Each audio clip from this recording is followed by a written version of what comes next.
오늘 은혜 받으실 하나님의 말씀은 출애굽기 20장 3절에서 6절까지의 말씀입니다. 구약성경 112페이지입니다. 다 같이 합독하시겠습니다. 너는 나 외에는 다른 신들을 내게 두지 말라. 너를 위하여 새긴 우상을 만들지 말고 또 위로 하늘에 있는 것이나 아래로 땅에 있는 것이나 땅 아래 물속에 있는 것에 어떤 형상도 만들지 말며 그것들에게 절하지 말며 그것들을 섬기지 말라. 나 내 하나님 야훼는 질투하는 하나님인즉 나를 미워하는 자의 죄를 갚되 아버지로부터 아들에게로 3, 4대까지 이르게 하거니와 나를 사랑하고 내 계명을 지키는 자에게는 1000대까지 은혜를 베푸느니라. 아멘. 자, 저는 오늘 출애굽기 20장 3절에서 6절 말씀을 가지고 하나님이 주신 축복을 회복하는 길이라는 제목으로 한번 말씀을 나누겠습니다. 신앙생활이란 무엇일까? 신앙생활은요, 하나님이 주신 축복을 회복하는 것입니다. 우리 하나님은 복을 주시는 하나님이십니다. 성경을 계속 창세기부터 계시록까지 쭉 읽어보면 하나님은 우리에게 끊임없이 복을 주십니다. 그런데 이상하게 사람들은 그 축복을 잘 누리지 못합니다. 그 원인과 그 이유를 우리에게도 또 설명하고 있습니다. 처음에 하나님이 아담과 하와를 창조하셨습니다. 첫사람을 창조하시고 그들에게 하신 첫 번째 메시지가 1장 창세기 28절에 보니까 하나님이 그들에게 복을 주시며 하나님이 그들에게 이르시되 생육하고 번성하여 땅에 충만하라, 땅을 정복하라. 하나님이 그들에게 복을 주시며 이렇게 시작하셨어요. 아담과 하와는 그 축복을 처음에는 누렸지만 마귀의 미혹을 받고 그 축복을 상실하죠. 하나님 말씀에 불순종하고 그 축복의 땅에서 쫓겨납니다. 그래서 그 놀라운 축복을 지속적으로 갖지 못합니다. 그럴지라도 하나님은 또 새로운 사람들을 일으키십니다.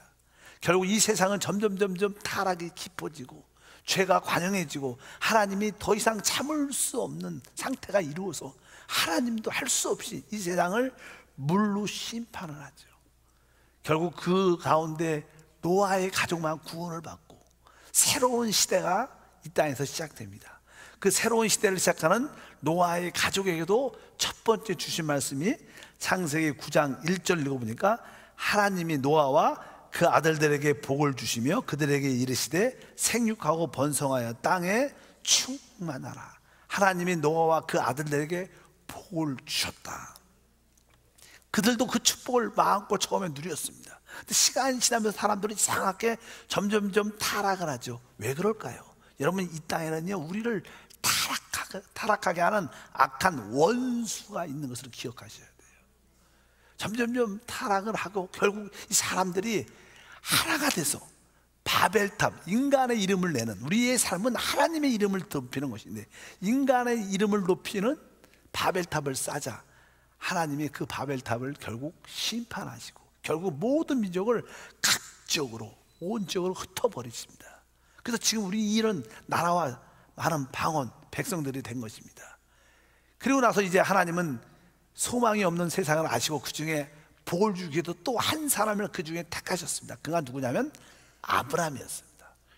하나님은 또 아브라함을 통해서 복을 주기로 작정하셨죠. 그래서 아브라함을 부르셔서 하시는 말씀이 12장 창세기 2절과 3절에 보니까 내가 너로 큰 민족을 이루고 내게 복을 주어 내 이름을 창대하게 하느니 너는 복이 될지라. 너를 축복하는 자에게 내가 복을 내리고 너를 저주하는 자에게 내가 저주하니 땅의 모든 족속이 너로 말미암아 복을 얻을 것이라 하시니라. 바로 하나님이 아브라함을 택하셔서 내가 너를 통해서 큰 민족을 이루고 너는 복이 될지라. 사실 하나님도 여러분을 택하셨고 아브라함처럼 여러분을 부르셨습니다. 우리 모두가 믿음의 조상의 아브라함의 자녀 후손인 줄 믿습니다. 하나님께서 여러분을 부르시고 여러분을 통해서 놀라운 일을 행하시기를 원하시고 바로 너희가 복이 될 것이다.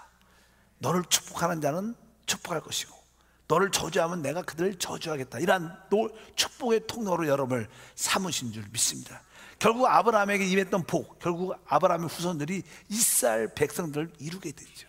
그리고 이스라엘 백성들에게 애굽에서 출애굽시켜 그들에게 복을 주십니다. 너희가 내 계명을 지키면 놀라운 복을 받게 될 것이다. 신명기 28장 1절과 6절에 하나님이 그들에게, 이스라엘 백성들에게, 하나님 백성들에게 말씀하십니다. 내가 내 하나님 야훼의 말씀을 삼가 듣고 내가 오늘 내게 명령하는 그 모든 명령을 지켜 행하면 내 하나님 야훼께서 너를 세계 모든 민족 위에 뛰어나게 하실 것이라. 내가 들어와도 복을 받고 나가도 복을 받을 것이다. 이렇게 이스라엘 백성들을 축복하셨는데 그 이스라엘 백성도 역시 그 축복이 오래가지 못했어요. 왜? 그 배후에서 사단의 역사가 있었기 때문에. 결국 이스라엘 백성들은 우상을 숨기고 하나님을 버립니다. 결국 이스라엘 백성들은 완전히 멸망을 하고 포로가 돼갖고 나라가 없어지는 그런 사건이 이루어집니다. 하나님은 또 축복하기 위해서 신약시대에 하나님의 교회를 택하십니다. 그 아들의 피로 구속받은 모든 사람들, 바로 여러분을 하나님이 택하시고 복을 주기로 작정하신 것입니다.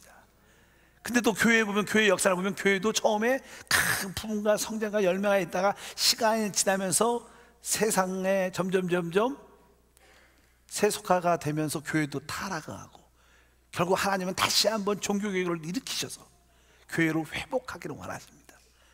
교회에 믿는 많은 자들에게 복을 주기를 원하시지만 그렇다고 예수를 믿는다고 모든 사람이 하나님을 사랑하지 않습니다. 그래서 결국 하나님은 교회 안에서 이기는 자를 선택하셔서 그들을 통하여 하나님의 뜻과 목적을 이루신다. 이러한 내용들이 창세기부터 계시록의 모든 이야기들입니다. 하나님은 우리에게 복을 주시는 하나님이십니다. 이제 우리는 다시 한번 이 시간을 통해서 하나님이 우리에게 주신 놀라운 복을 어떻게 우리가 유지할 수 있을까, 지속적으로 누릴 수 있을까, 그것이 구약의 하나님 백성에게 주신 말씀을 통해서 우리가 깨달을 수 있다는 거예요. 여러분 모두가 그것을 깨닫기를 축복합니다. 여러분 이미 주 예수 안에서 하나님 복을 받았습니다. 중요한 건 그 복을 지속적으로 누리고 넘쳐나야 된다는 거예요. 그러려면 첫 번째로 출애굽기 20장 3절에 이렇게 써 있습니다. 너는 나 외에는 다른 신을 내게 두지 말라, 이렇게 말씀합니다. 여러분들이 하나님의 축복을 지속적으로 누리려면 하나님만이, 우리 야훼 하나님만이 내 하나님이시다. 나는 어떤 다른 신도 내게 두지 않을 것이다. 난 다른 신을 섬기지 아니할 것이다. 이러한 확신과 믿음이 있어야 됩니다. 실제로 이 우주에, 이 땅에 하나님은, 우리 야훼 하나님은 혼자십니다.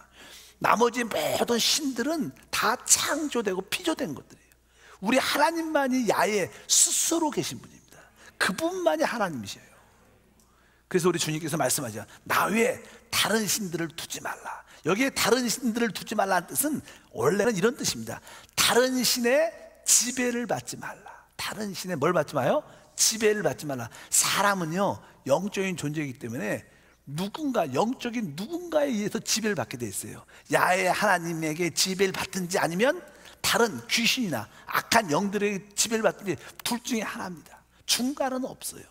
여러분들 마음속에 오직 나는 하나님의 영, 성령에게만 붙잡히겠다. 이럴 때 여러분들은 지속적인 축복을 누리게 될 줄 믿습니다. 근데 사람은 알게 모르게 여러 가지 귀신들, 악한 영들에게 붙잡혀 있죠. 그래서 그들을 섬기는 것이 얼마나 많은지 모릅니다. 종종 어떤 분들은 이런 이야기도 해요. 나는 하나님도 믿지 않고 어떤 신도 믿지 않는다. 나는 무교다. 난 종교가 없다. 그 사람은 자기가 하나님입니다. 자기가 하나님이라고 표명하는 것과 똑같습니다. 사람들은요 누군가에게 지배를 받습니다. 영적으로. 그래서 확실하게 우리는 내가 다른 신에게 지배를 받지 않도록 내가 오직 야훼 하나님만, 성령 하나님만 붙잡겠다. 이런 뜨거운 마음을 여러분들이 가져야 될 것이다. 종종 우리는 그런 생각을 하죠. 왜 이 좋으신 하나님을, 우리를 사랑하시고 날 위해서 주신 그 하나님을 왜 사람들이 믿지 않을까? 이런 생각을 종종 합니다. 그 이유가 무엇일까요? 성경은 고린도후서 4장 4절에 이렇게 기록합니다. 그 중에 이 세상의 신이 믿지 아니하는 마음을 혼미하게 한다. 그러니까 이 세상에 많은 신들이 있는데 그 신들은 우리가 말하는 귀신들, 악한 영, 마귀를 말합니다.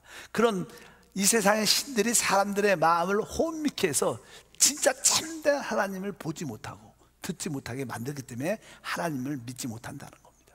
그러니까 그것은 그 사람들은 다 다른 신의 지배를 지금 받고 있다는 거예요. 여러분들이 그것을 확실히 우리가 깨달아야 될 것이다. 사람들이 이 마지막 시대가 되면요, 성경은 이렇게 기록합니다. 디모데전서 4장 1절 보니까 그러나 성령이 밝히 말씀하실 후일에 어떤 사람들이 믿음에서 떠나 미혹하는 영과 귀신의 가르침을 따르리라 하셨다. 이 마지막 시대가 되면 될수록 성령께서 많은 자들이 믿음을 떠날 것이고 미혹의 영과 귀신의 가르침을 따라가서 결국 멸망할 것이다. 우리가 바로 이런 시대에 살고 있는 것을 기억해야 될 줄 믿습니다. 사단이 하는 일은 간단하게 이겁니다. 사단은 하나님을 알지 못하는 사람들이 하나님을 믿지 못하도록 계속 우리를 미혹해 합니다. 그래서 세상 사람들은 이 정치에 미혹되고 사상에 미혹되고 교육에 미혹되고 여러 가지 죄와 쾌락과 그런 더러움에 미혹돼 갖고 하나님을 못 믿게 만드는 거예요. 그런 다음에 두 번째 그들의 역사는요, 믿는 사람들, 우리는 하나님의 은혜로 구원을 받았어요. 믿는 사람들은 구원을 받았으니까 할 수 없지만 하나님의 축복을 누리지 못하도록 막는 것이 귀신의 역사입니다. 그래서 종종 구원받은 사람이 하나님 안에서, 성령 안에서 참된 자유를 마음껏 누려야 되는데 예수를 믿어도 늘 고난과 아픔과 가난과 질병과 문제를 갖고 사는 사람들이 얼마나 많은지 모릅니다. 왜? 마귀가 하나님의 축복을 온전히 누리지 못하는 역사이기 때문에 그것을 분명히 깨달아야 될 것이다.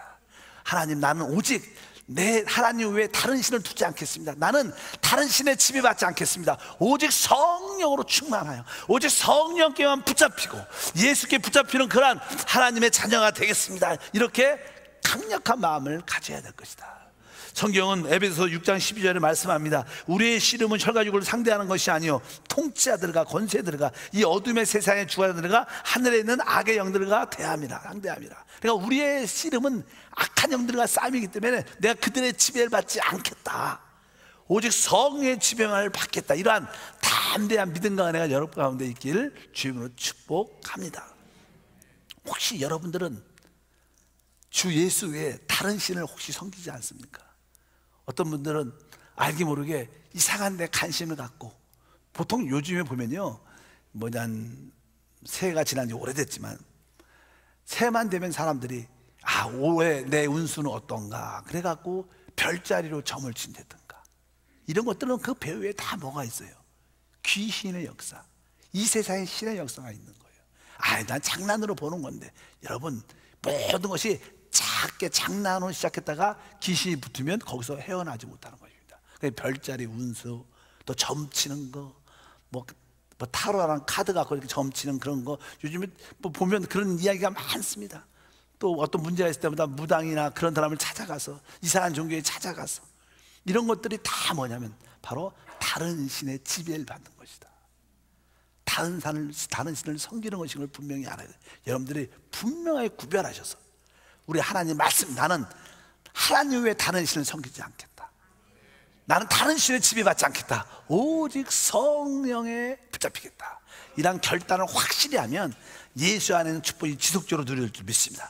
두 번째는요, 종교 생활을 해서는 안 된다. 종교 생활.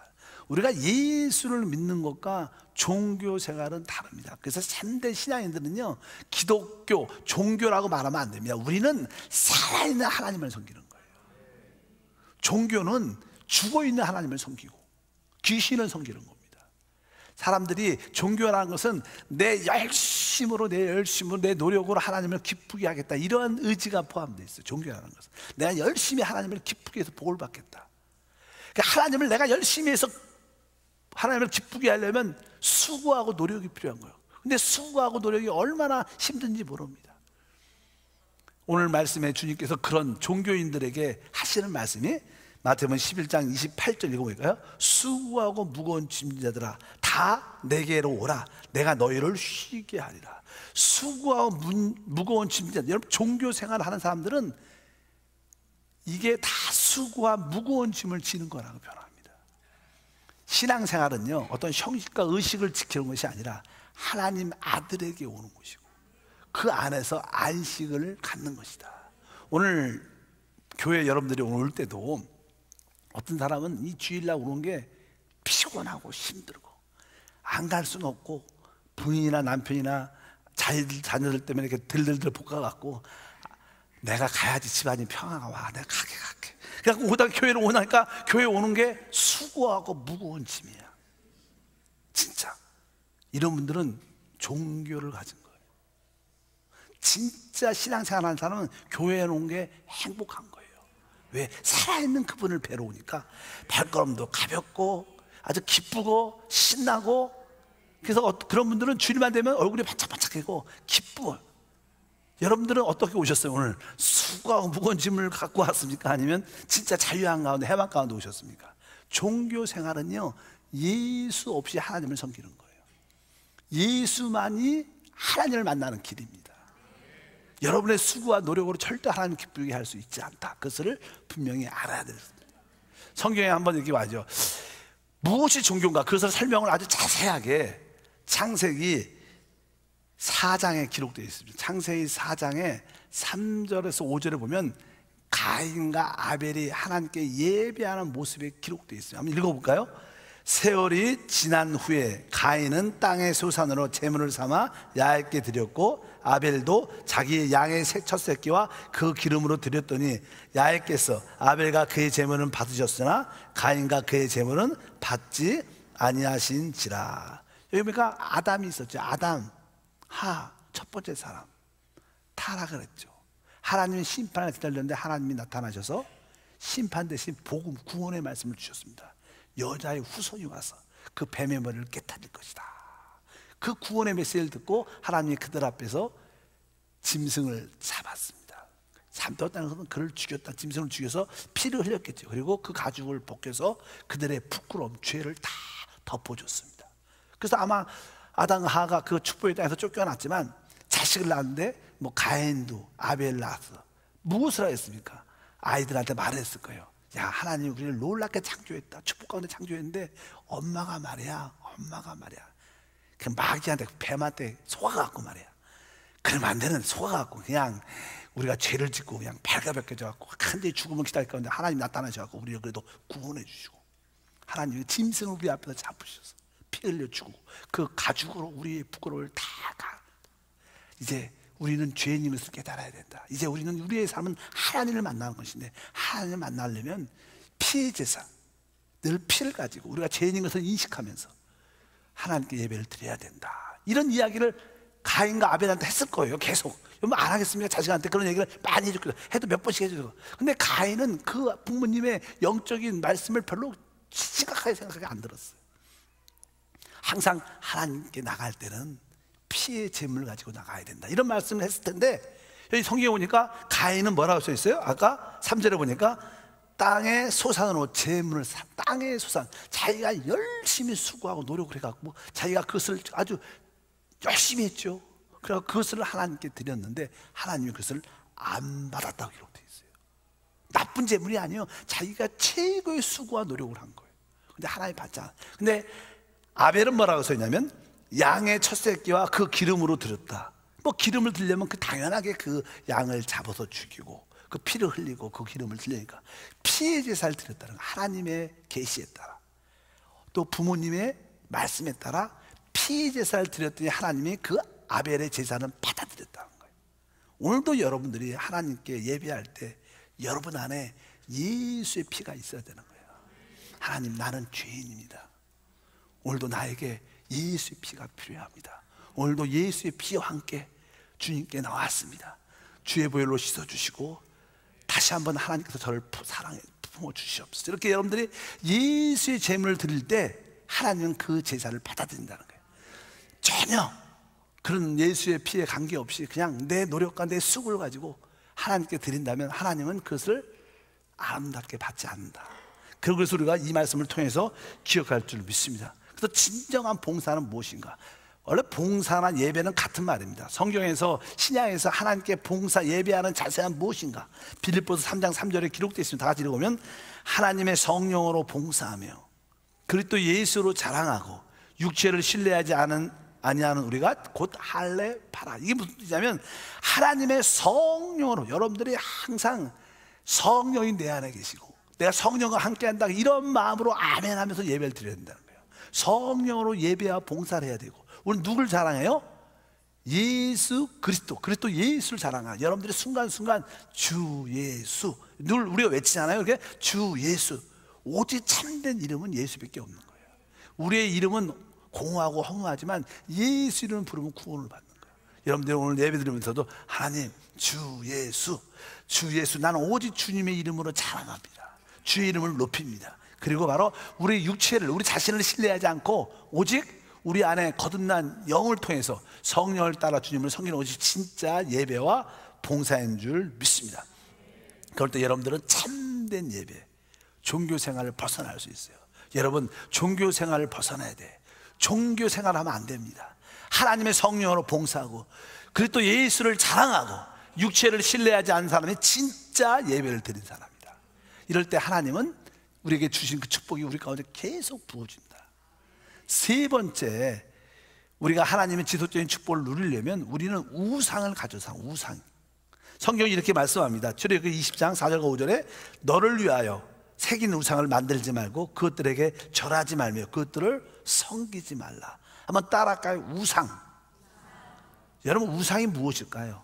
사람은 왜 우상을 가질까?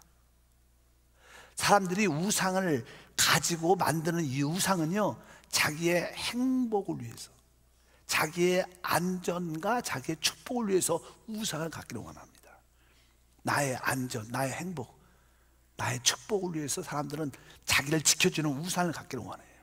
근데 우리의 진정한 우상이라고 말하면 우리의 진정한 우상은 예수입니다. 다른 것이 우리에게 안전을, 다른 것이 우리에게 행복을, 다른 것이 우리에게 축복을 줄 수가 없다는 걸 확실히 알아야 돼요.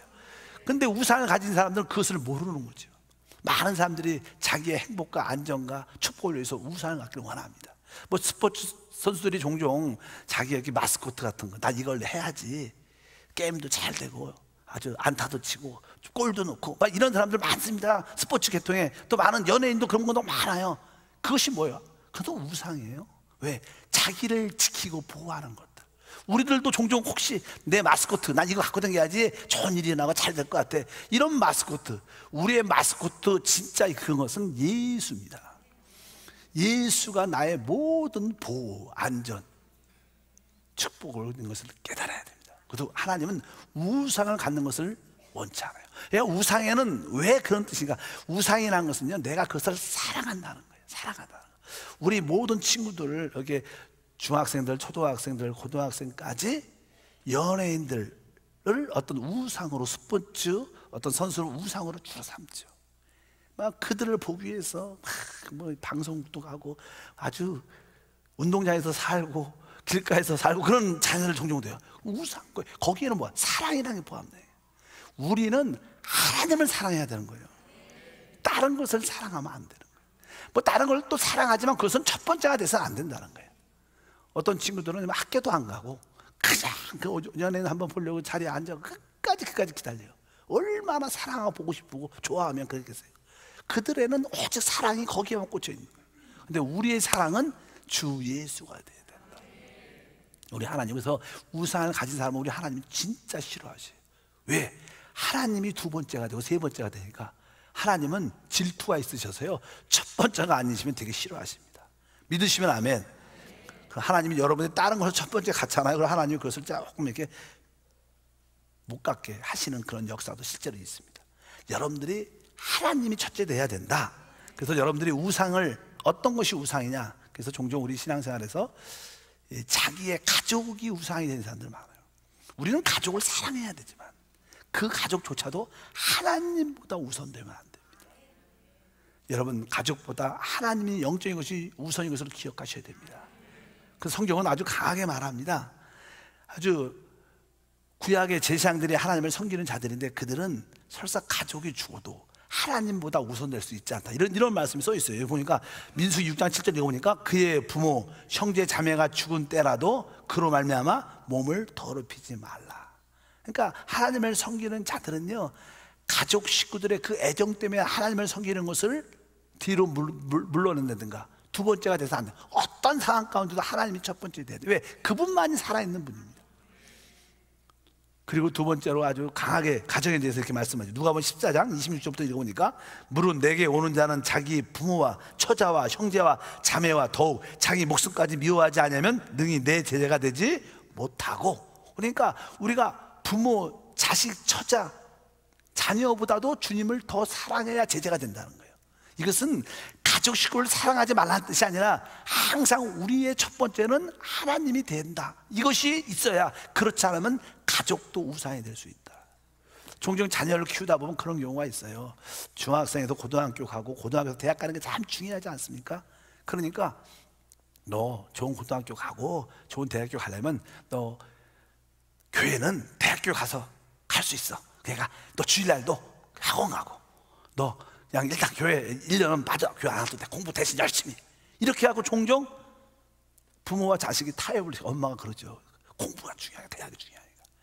그런 분들은 그 자식이 영적으로 말하면 뭐예요? 우상입니다. 정확한 우상이에요. 솔직히 그래 갖고 자녀가 잘 됐나? 안 됩니다, 사실. 나중에 지나 보면 결코 학원비도 많이 들었고 고생도 많이 했는데 결국 원하는 대학도 못 가. 하나님은 그런 거 잘 안 봐줍니다. 어떤 상황에서도 하나님은 살아계신 분이에요. 여러분들이 맞아, 우리 대학도 중요하지만 우리 아들의 영적인 축복이 더 중요해. 우리 자녀들이 하나님 만나는 게 훨씬 중요해. 그래서 열심히 교회 와서 하나님, 학원도 시간이 예배 드리니까 학원도 못 가지만 하나님이 지혜를 주셔서 조금 공부해도, 짧게 공부해도 은혜를 주시옵소서. 근데 그런 자녀들이 실제로 교회에서 원하는 대학에 간 학생들이 많아요. 그래서 우리가 많이 은혜라 부르죠. 야, 쟤 보면 은혜야. 학원도 안 하는데 대학은 어떻게 계시려고 거기 갔어? 왜? 은혜로 갔어요. 은혜로. 하나님은 은혜를 주시는 분입니다. 자식이 우상이 돼서 안 돼요. 종종 그런 쉽게 얘기해서 어떤 분들은 남편이 교회 가는 걸 싫어해. 그래서 아유, 가정의 평화를 위해서, 그래, 남편 때문에 내가 가정의 평화를 위해서 내가 오늘 주일 안 가지. 그 남편이 그분은 뭐예요? 우상의 우상. 별로 이런 소리 안 좋아도 사실은 사실이에요, 사실. 그런 건 타협하면 안 되는 거예요. 여러분들이 그것을 꼭 기억하시길 바랍니다. 그래서 가족이 우상이 될 수도 있구나. 두 번째, 우리에게 우상 될 수 있는 여러 가지 의미는요, 그냥 돈이죠, 돈. 성경은 이렇게 써 있어요. 디모데전서 6장 10절에 돈을 사랑함이 일만하게 뿌리가 되나니 이것을 탐내는 자들은 미혹을 받아 믿음에서 떠나 많은 근심으로 자기를 찔렀도다. 그러니까 돈이 나쁘다는 게 아니라 돈을 사랑하는 마음이 너무 강하면 그것이 우상이 된다는 거예요. 우리에게 돈이 필요해요. 일용할 양식을 위해서. 근데 너무 돈에 목숨을 거는 사람들이 있어요. 그래서 주일날도 그냥 사업하고 뭐 하지 말라는 그런 뜻이 아니지만 그냥 예배에 관심 없고 그 자기 직장 사업장에 거기에만 관심이 있어. 여러분, 너무 직장에 올인하십시오. 직장에다 올인하면 누굴 위해서? 그 상사나 사장이나 오너만 좋지 여러분은 별로 남는 게 없잖아. 돈도 알맞게 버는 게 좋아. 주님을 위해서 돈을 벌어야 돼. 사장을 위해서 벌지 말고 회장을 위해서 벌지 말고 주님을 위해서 벌 수 있는 그런 지혜로움도 함께 해야 될 것이다. 돈을 너무 애착을 가지면요 결국 실패합니다. 돈에 대한 욕심이 지나치면 행복은요 돈의 많음에서 오지 않습니다. 행복은 자족하는 마음에서 오는 줄 믿습니다. 그래서 돈도 사랑하는 것이 우상이 될 수 있구나. 그것을 여러분들이 기억하시기를 바랍니다. 그래서 우리는 다시 한번 내 마음속에 우상이 무엇인가를 한 번쯤 정확하게 분별해내야 돼요. 사람들은 다 우상을 가지고 있어요. 여러분들도 우상. 또 특별히 우상에 대해서 성경을 말할 때 이렇게 말씀합니다. 고린도서 3장 5절 말씀을 읽어보니까 그러므로 땅에 있는 지체를 죽이라. 곧 음란과 부정과 사욕과 악한 정욕과 탐심이니. 탐심은 우상 숭배니라. 한번 따라합니다. 탐심은 우상 숭배니라. 탐심, 욕심이죠, 욕심. 사람들에게는 자기의 어떤 한계가 있습니다. 그 선이 있어요. 그 선을 잠깐만 넘어서 갖고 돈도 어느 선까지 벌어야 돼요. 너무 많이 벌면 결국 그것이 우상이 돼서 그 사람은 버려집니다. 뭐 사회적으로도 마찬가지입니다. 남들한테 인정받는 것도 좋지만 자기 선에서 인정을 받아야지 자꾸만 남들한테 인정받고 자꾸만 높여지려는 마음을 갖다 보면 그것이 탐욕이 돼갖고 결국 그것이 그 사람을 망치게 만들고 잘못된 사람을 만드는 그런 일도 우리 주변에 많습니다. 탐욕, 탐심이 얼마나 무서운 것인지 알아야 돼요. 여러분, 이 탐심이 무서운 것을 깨닫기를 축복합니다. 그것이 지위나 명예를 추구하는, 뭐 학력을 추구하는, 세상 아름다움을 추구하는 그런 것도 다 뭐 성형수술이 요새는 일반화되어 있지만 그것도 뭐 나쁘다고 생각하지 않지만, 어떤 분들은 자꾸만 좀 더 이뻐지려고 또 하고 또 하고, 그것도 뭐예요? 하나의 탐심, 탐욕이죠. 이뻐지려는 거기에 대한 탐욕. 나중에 끝이 안 좋죠. 끝이 안 좋아.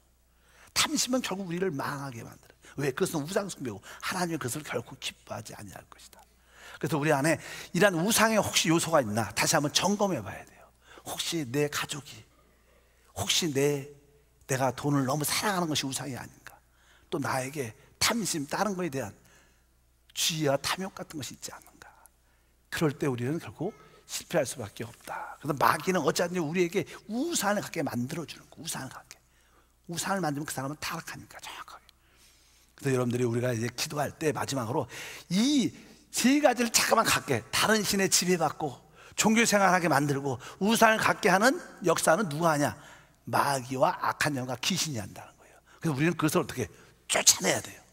쫓아내야 우리가 승리할 수 있게 될 줄 믿습니다.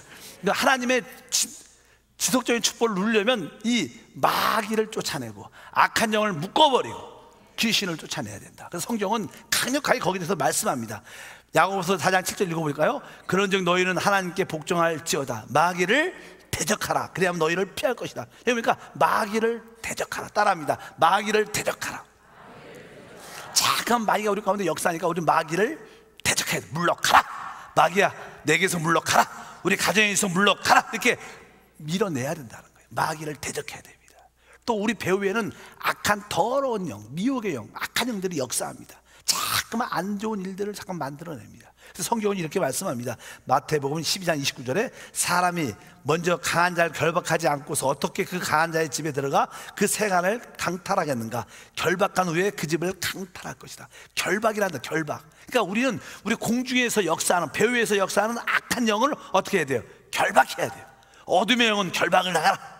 악한 영은 결박을 받으라. 결박이라는 건 묶는 거예요. 묶는 거. 너희가 땅에서 묶으면 하늘에서 묶인다는 거예요. 우리 자녀 배후에서 역사하는 악한 영은 묶임을 받을지어다. 우리 자녀에게 역사하는 모든 일이 묶임을 받을지어다. 모든 일이 저지될지어다. 이렇게 그들의 악한 일들을 잠깐만 묶어야 돼요. 활동하는 것으로 결박해야 됩니다. 그리고 한 가지 더, 마가복음 16장 17절 읽어보니까 믿는 자들의 이런 표적에 따르니 곧 그들이 내 이름으로 귀신을 쫓아내요. 귀신도 아니에요. 귀신은요, 사람들의 생각과 이 육신 안에 붙습니다. 딱 붙어요. 그리고 귀신의 꿈은 사람 안에 들어오는 게 귀신의 꿈이에요. 귀신은 사람 안에 들어올 때요, 행복을 느끼고 안식을 느낀다고 보통 말을 해요. 그래서 귀신은 사람 안에 한번 딱 붙으면 절대로 안 나갑니다. 그렇기 때문에 뭐라 써있냐면 내 이름으로 귀신을 어떻게 해요? 쫓아내라 그랬어요. 아주 이게 점잖하게, 귀신아 가주세요, 가라. 절대로 안 나갑니다. 어떻게? 쫓아 밀어내야 되는 거야. 나가! 종종 여러분 집에 어떤 안 좋은 사람이 집에 와갖고 나가세요 그러니까 안 나가요. 나가세요 그러니까 안 나가요. 그거 막 나 그냥 집에 벌렁 누워갖고 세상 말로 배짜라 만든다, 안 나가겠다. 그럼 어떻게 해요? 경찰도 불러와야 되고 들어갖고 팽 던져버려야 돼요. 쫓아내야 귀신은 쫓아내야 돼. 가난의 귀신이 한번 딱 들어오면요, 자꾸만 가난해져요. 질병의 귀신이 붙으면 점점 더 아파져요. 이 저주의 귀신이 들어오면 자꾸만 집안에 안 좋은 일이 자꾸만 어떻게 쫓아내야 돼요. 이 질병의 귀신아 나가라. 가난의 귀신아 나가. 물러가. 아주 강무시하면서 아주 그렇게 그들을 쫓아내야 됩니다. 그래서 우리가 하나님 축복을 누리려면 여러분들은 뭐예요? 마귀는 대적하고 악한 영은 묶어버리고 결박하고 귀신은 쫓아내는 일을 해야 지속적으로 축복이 누려진다는 거예요. 그렇지 않으면 여러분 하나님 축복을 다 빼앗기고 누리지 못합니다. 구원은 받았지만 축복을 누리지 못하는 경우가 많다. 그래서 여러분들이 오늘 강력하게 마귀는 대적하자, 악한 영은 결박하고 귀신은, 내가 붙어있는 귀신은 확실하게, 우리 아이들에게, 자녀에게, 남편에 붙어있는 귀신은 확실하게 쫓아내겠다. 그것을 하는 일이 다 기도로. 여러분들이 그런 기도가 있기를 축복합니다. 기도하겠습니다. 하나님 아버지 감사합니다. 성령께서 다시 한번 우리 모두를 붙잡아 주심을 믿습니다.